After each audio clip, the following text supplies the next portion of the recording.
A number of team sport upgrades, as I mentioned, and there was a bit of controversy when we saw unveiled the new Aston Martin, which had a bit of a similarity, one could say, to the Red Bull car. And the person to speak to about these things is the technical expert in Formula One, Craig Scarborough. And I caught up with him a little bit before the race and asked him, what did you make, Scarbs, of this controversy? What has come from Red Bull? And the thing is, none of us can answer that. Now, we know that the teams are very strict in taking data from one team to another, both in terms of teams not letting data out of their building, but equally the other teams not wanting it to come in, whether it's in digital or paper format. It really has to come in the designers' heads.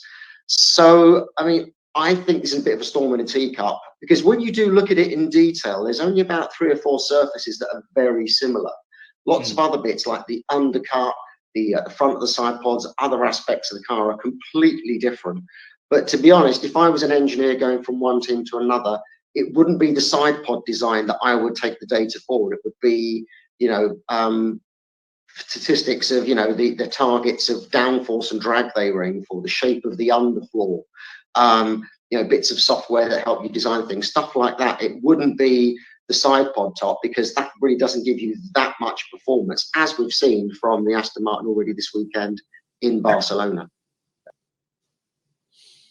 Storm in a teacup. I don't know, Roberto, whether you know what that means. It's a British kind of slang phrase that basically, I think Scarb says he doesn't think that Aston Martin stole designs from Red Bull. What do you think? It's a bit similar to the Red Bull when you see it now, But obviously there is a lot of things. I mean, the most important thing I would say in a race car is the front wing, because the air is getting cut by the front wing and then it's going through the car. And then for me, even if you copy the rest of the car, if the front wing is different, then you have different flow of the airflow through the car. Then it's really important to make sure the front wing is pretty similar to copy the rest of the car, If you have if you throw the air through the front wing differently, it's complicated to copy the rest, It's like it doesn't work.